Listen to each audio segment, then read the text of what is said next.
हमारा स्वभाव तभी बदलेगा जब हम तीव्रता पूर्वक भजन में लगेंगे। एक महीने में एक बार गुस्सा होने पर एक महीने के भजन का फल ढक जाता है। 12 बार गुस्सा हो गए तो साल भर में तुम्हारे पास रह क्या गया। अच्छे से गुस्सा हो जाने पर एक महीने का भजन का फल ढक जाता है। ये संत जन बावरे थोड़ी कि मारो तो भी गुस्सा नहीं होते, शांत रहते हैं। तो बोले जो मारने वाला है फिर अगर उसको प्रतिकूलता नहीं दी जाएगी तो और बढ़ जाएगा। नहीं, उमा क्षमा साप होते भारी, अपने कर्म जाए अपकारी।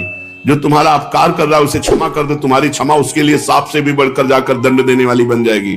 तुम्हारा भजन तो बढ़िया बच गया और उसको दंड सांप से भी अधिक मिल जाएगा। उमा क्षमा साप होते भारी, अपने कर्म जाए अपकारी। छोड़ो उसको, शांत रहो।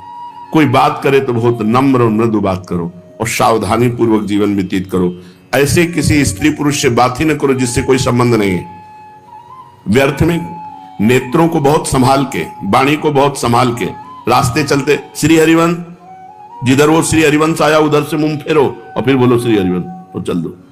साधु का स्वभाव ऐसा नहीं होता। ऐसे करोगे फंस जाओगे, ऐसे करोगे फंस जाओगे। बिल्कुल नहीं फंसना। कोई श्री हरिवंश नाम के सहारे, राधा नाम के सहारे आपसे नेत्र मिलाना चाहता है, आपसे बातचीत करना चाहता है, बिल्कुल नहीं है श्री। और अगर स्त्री शरीर में है तो बोलना ही नहीं है। कोई पुरुष आपसे कह रहा है भाई जी श्री हरिवंश, बोलना ही नहीं। वो भले माने कि गुस्सा है क्या, पागल है क्या, सुनाई नहीं देता क्या, यही माने तो अच्छा है। ज्यादा अपने को प्रवीण संत न समझ ले, नहीं तो फंसने में देर नहीं लगती। माया फौरन फंसा लेती है, चित्त वृत्ति आकर्षित हो जाती है। इसलिए अपना स्वभाव बदले। भजन का फल है स्वभाव का बदलना। पूरी चेष्टा करता हूं साधना में, परिस्थिति में सुधार संतोषजनक नहीं आ रही, बड़ी निराशा छा रही है।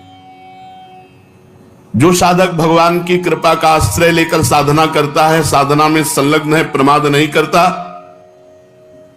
और ये स्थिति है कि संतोष नहीं हो रहा है, बढ़िया बात है। भगवान की कृपा का भरोसा करके साधना में कोई कमी नहीं पर संतोष नहीं हो रहा, ये बढ़िया बात है। संतोष होना बहुत हानिकारक है साधना में। साधना में असंतोष बढ़िया है। कभी संतोष नहीं, और भजन और भजन और साधन। संतोष हो गया तो मन कहेगा नियम तो पूरा ही हो गया, थोड़ी देर मनोरंजन कर लेते हैं। संतोष नहीं होना चाहिए, पर भगवान की कृपा का आश्रय और सच्चाई से साधना में लगन पूर्वक लगना। अमर पद की प्राप्ति का उपाय क्या है? उस मायातीत, कालातीत, अकाल पुरुष की प्राप्ति का उपाय क्या है? चिंतन। अनन्य चिंतयन्तो माम। भगवान ने कहा अनन्य चेता सततम यो माम स्मरति नित्यशः तस्याहम सुलभा पार्थ। मैं उसके लिए सुलभ हो जाता हूं जो निरंतर मेरा चिंतन करता है। नाम का चिंतन, रूप का चिंतन, गुण का चिंतन, बस चिंतन चलना चाहिए। चिंतन, भगवत चिंतन से अमर पद की प्राप्ति होती है। जब युद्ध जैसे कार्य में भी भगवत चिंतन हो सकता है तो हर कार्य में भगवत चिंतन हो सकता है। माम स्मर युद्ध च। जब युद्ध जैसे कार्य में भगवान का स्मरण हो सकता है तो कोई भी कार्य ऐसा नहीं जिसको करते हुए हम भगवत स्मरण ना कर सके।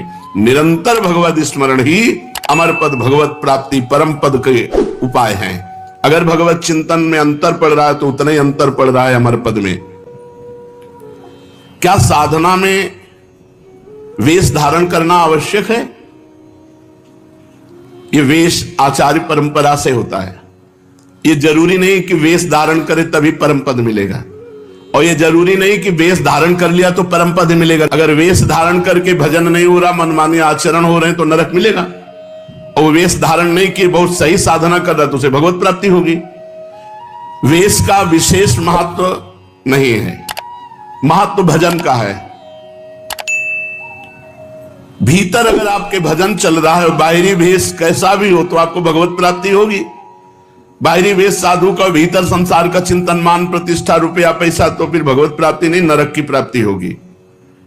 वेश आचार्य परंपरा से है। अगर वेश है और उद्देश्य है तो सोने पे सुगंध है, फिर क्या कहना है?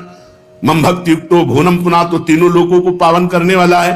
लेकिन केवल वेश है, उद्देश्य भगवत प्राप्ति नहीं, भजन नहीं, इधर उधर भंडारा खाते डोलना, रुपया पैसा समेटना, मान प्रतिष्ठा, ये लोक व्यवहार, हंसी मजाक, तो संसारिक जीवन व्यतीत करने से कोई वेश थोड़ी भगवत प्राप्ति करा देगा।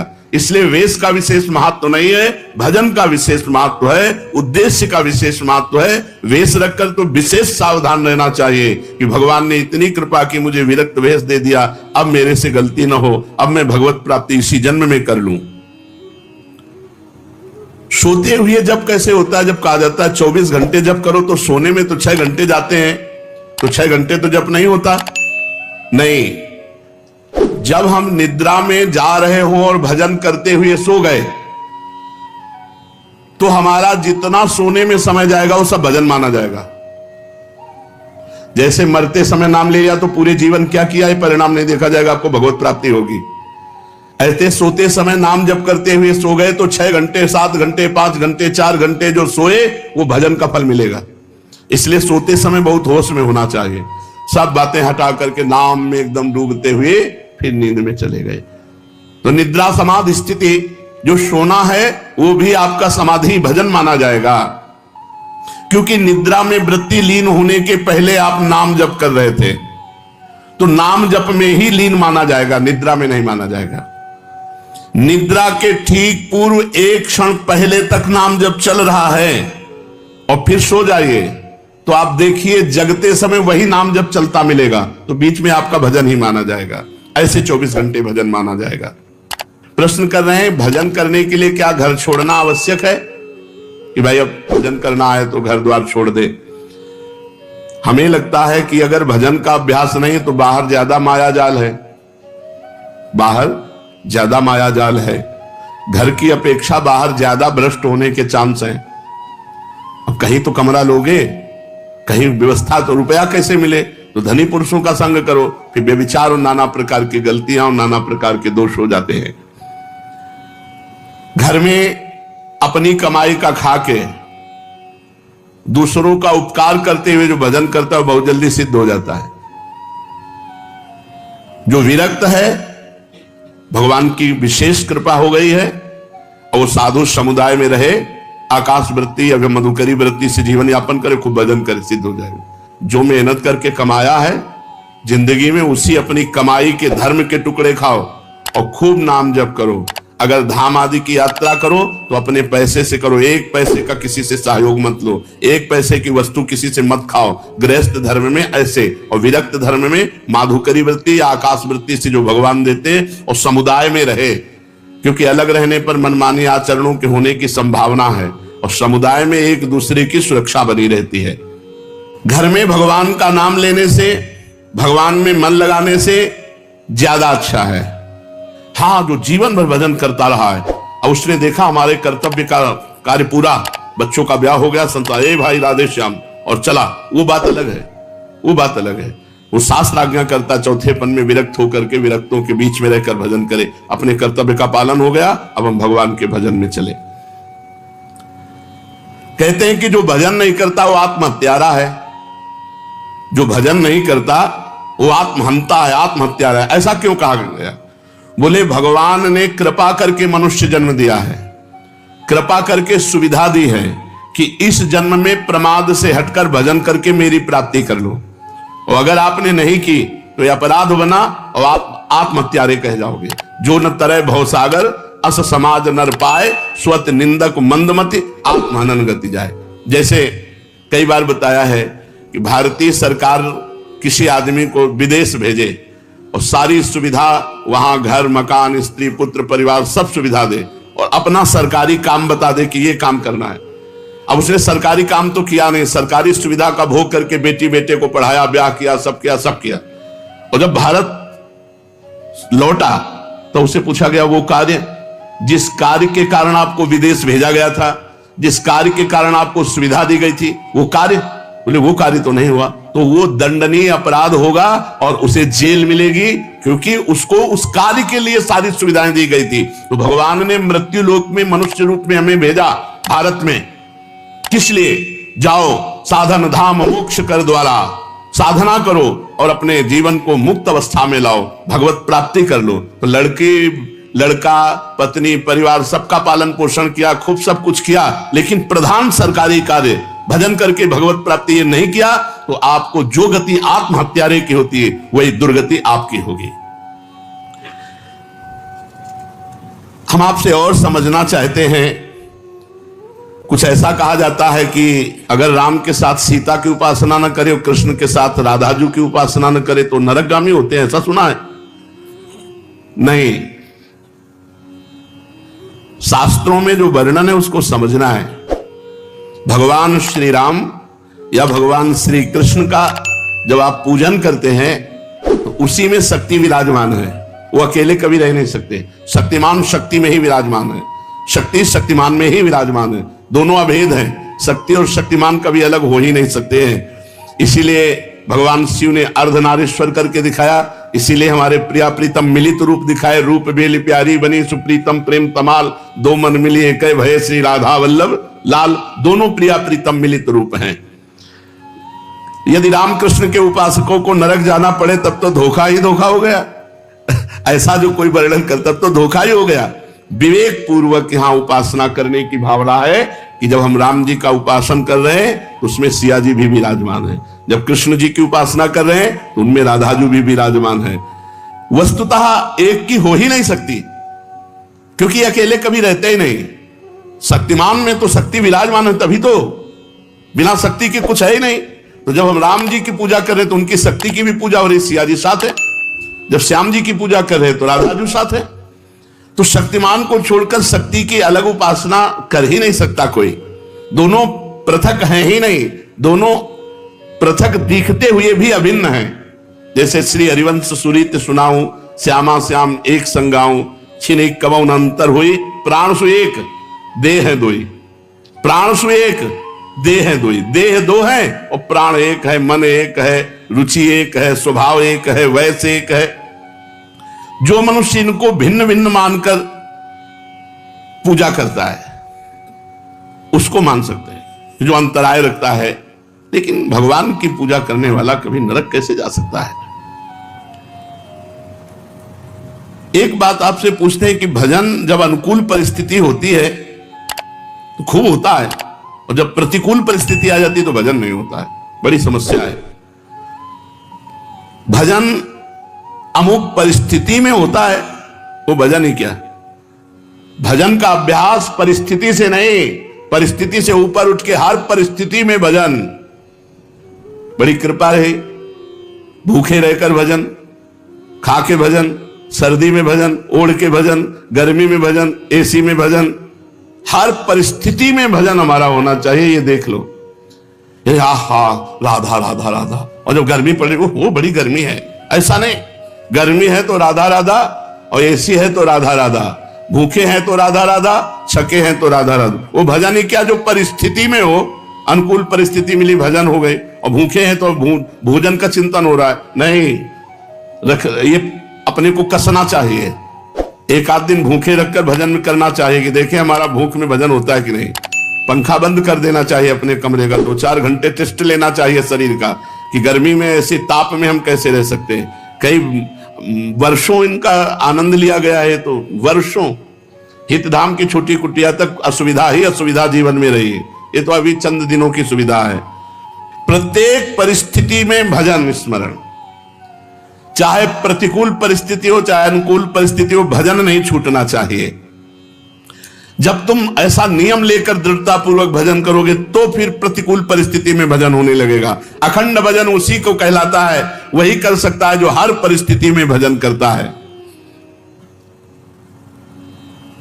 साधक के जीवन में कभी कभी दुर्भाग्य का भी अवसर आता है। वो अपने को हे समझने लगता है। जब जगत उसका अपमान करे, संसार उसकी निंदा करे, कोई उसको पूछे ना, तो उसे प्रसन्न होना चाहिए कि अब भगवान के मिलन की बात आ रही है। सम्मान, अनुकूलता, सुख ये भगवान से अलग करते हैं।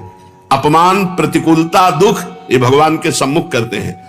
जो साधक अपना चुना हुआ साधन करता है उसमें जरूर अहंकार आ जाता है। मैं व्रतशील, मैं मौनी, मैं तपस्वी, मैं, फिर उसको गिरना पड़ेगा। ये माया बड़ी बलवती है। दैवी है शागुणमयी मम माया दुरत्या, बड़े बड़े ऋषि मुनियों को मोहित कर लेती है। तो यदि आप साधन का अहंकार करेंगे तो भ्रष्ट हो जाएंगे, पहला। दूसरा, आप साधन नहीं करते, साधन में पाखंड करते हैं, दिखावा करते हैं, अच्छे साधक नहीं हैं, तो आप भ्रष्ट हैं ही। तीसरा, आपको अपने साधन से बढ़कर सुख विषय भोगों में लगता है, इसलिए भ्रष्ट हो जाते हैं। 3 कारण हैं जो साधक साधना में चलते हुए भ्रष्ट हो जाते हैं। उनमें 3 कारण है। पहला, साधना का अहंकार। दूसरा, साधना में पाखंड, दंभ, दिखावा। और तीसरा, साधना से सुख मिलने वाले भगवदानंद से बढ़कर सुख भोगों में देखना। इसलिए जो तुम्हारे उर में वासना है उसको भोगना पड़ेगा, तो आप भ्रष्ट हो जाएंगे। साधना प्राप्त किंचित सफलता यदि कहीं प्रकट कर दी जाती है तो देखा गया साधना बंद हो जाती है। ये बिल्कुल अक्षरशः समझिए, जो भी साधन कर रहे हैं गुप्त रखिए, उसे प्रकाशित मत कीजिए। सोने से लेकर शयन तक की दिनचर्या कभी अपनी किसी के सामने मत रखिए, गुप्त रखिए। बहुत लंबे समय तक आपका साधन भजन ठीक चलेगा। और यदि आपने अपनी साधना व्यक्त कर दी, 2-4 लोग बैठे हैं, उनसे कि आप क्या समझते हो, मैं 1 बजे रात्रि को उठता हूं, ऐसा ऐसा करता हूं, ऐसा ऐसा कर, वो बंद हो जाएगा, उठना बंद हो जाएगा, वो दिनचर्या बंद हो जाएगी। स्पष्ट लिखा हुआ है। तो इसमें लिखा है कि दूसरों को बताने के समय हमारे चित्त में अहंकार होता है, अंतःकरण में अहंकार स्फुरित होता है। मैं इतने बजे करता हूं, मैं ये करता हूं, मैं करता हूं, इसके कारण उसकी साधना रुक जाती है। यदि उसे घुमा के वर्णन करें कि संतों ने कहा रात्रि के 1-2 बजे उठ जाना चाहिए, भजन साधन करना चाहिए, फिर ब्रह्म मुहूर्त में अमुक अमुक ऐसा साधना करना चाहिए, संतों ने कहा है, अपनी डायरेक्ट बात ना बतावे कि हमारी साधना क्या है। सदैव अपनी साधना को गुप्त रखे, भगवत चर्चा करे, संतों की बातें बताए। अपनी बात बतानी है तो किसी साधक ने ऐसा अनुभव किया, ऐसी बात बतावे। कभी अपने को उसमें सम्मिलित न कर ले कि मैं अपना अनुभव बताता हूं कि ऐसी ऐसी दिनचर्या मेरी 10 वर्ष से चल रही। तो आप लिख लो, अगर 10 दिन के अंदर न रुक जाए तो हमें बता देना। चाहे जितनी हिम्मत कर लो, 10 दिन के अंदर रुक जाएगी, हम गारंटी। आप अपनी संपूर्ण साधना को किसी से बता दोगे, 10 दिन के अंदर वो साधना न रुक जाए तो हमें बता देना। कभी भी किसी भी स्थिति में अपना रहस्य नहीं खोलना चाहिए साधना का, कि हम क्या साधना करते हैं, कितनी करते हैं, क्या करते हैं। कुछ अगर अनुभव के साधकों का मंगल हो तो उसे अन्य संतों के या साधकों के शब्दों में बोल दे, अपने डायरेक्ट ना खोले कि ये मेरी दिनचर्या है, ये मेरी साधना है। बताते समय भाव तो आ ही जाता है कि मेरा साधन अच्छा चल रहा है, तो इस मनोवृत्ति से कैसे बचे। ऐसी बात मन में आवे तब यही माने कि मेरा साधन गुरु कृपा से चल रहा है, भगवत कृपा से चल रहा है, और दूसरों का भी साधन भगवान जैसा चला रहे हैं वैसा चल रहा है। अभिमान करने की कोई जरूरत नहीं है। अभिमान की वृत्ति उदय होने ही ना दे। दूसरे जैसे भगवान चला रहे हैं वैसे चल रहे हैं, हमें जैसे भगवान चला रहे हैं वैसे हम चल रहे हैं। साधना करते समय मन में संकल्प विकल्प बहुत उठते हैं, इसके लिए क्या करें। वैसे साधना तो इसी बात की है कि कोई संकल्प ना उठने पावे, पर यदि संकल्प उठे तो उसे पूरा होने न दे, उसे नष्ट कर दे। संकल्प उठे तो उसे पूरा ना होने दे, चाहे सत हो चाहे असत हो। नहीं, संकल्प बनना बंद नहीं होगा। साधना है संकल्प रहित होने की। कोई संकल्प नहीं, ना अच्छा ना बुरा। बोले हम आज से ये संकल्प करते हैं। आज से क्या संकल्प करते हैं? हमारा तो जीवन भर का संकल्प है कि भगवान का नाम न छूटे, बस उसी में। अभी तक नहीं पूरा हो पाया संकल्प, तो और संकल्प बना के क्या करें। भगवान का साक्षात्कार करना है, अभी तक नहीं पूरा हो पाया, तो और संकल्प बना के क्या करें। ये जो छोटे छोटे संकल्प उठते हैं, ये करना है, ये देखना है, ये सुनना है, ये भोगना है, इनको नष्ट कर दे। कैसे नष्ट होते हैं? नाम जप करते हुए इनकी उपेक्षा कर दे तो अपने आप ही नष्ट हो जाते हैं। नाम जप बंद ना हो और आप लगाव ना रखें जो अंदर मन संकल्प विकल्प दे रहा है, तो वो नष्ट हो जाएंगे। अगर परमार्थिक शुभ संकल्प कोई हो तो उसे आदर दे दो, नहीं तो परमार्थिक व्यवहारिक दोनों खत्म। बिना संकल्प के चलने दो। संकल्प रहित साधना ही भगवान की प्राप्ति का है। कोई संकल्प नहीं, कोई संकल्प विकल्प नहीं। इतना जपना ये भी संकल्प नहीं, निरंतर जपना है ये संकल्प। हमारे जीवन का लक्ष्य है एक भी श्वास खाली ना जाए, एक भी मिनट व्यर्थ ना जाए। पूछत रीति भभूकत धावत, श्री सेवक जी महाराज लिखे। नहीं, कैसे बदले? भजन का तीव्र अभ्यास। भजन से जब हृदय शीतल हो जाता है तो कोई गाली भी देता है तो उत्तर देने का मन नहीं होता। कोई गुस्सा भी दिलाता है तो इतनी शीतलता है कि गुस्सा ही नहीं आती। भजन का तीव्र अभ्यास और भगवान से कृपा याचना करना कि हमारा स्वभाव बदल दो। सेवक जी कह रहे हैं, या जो पर्यो मोहि सहज स्वभाव से हरिवंश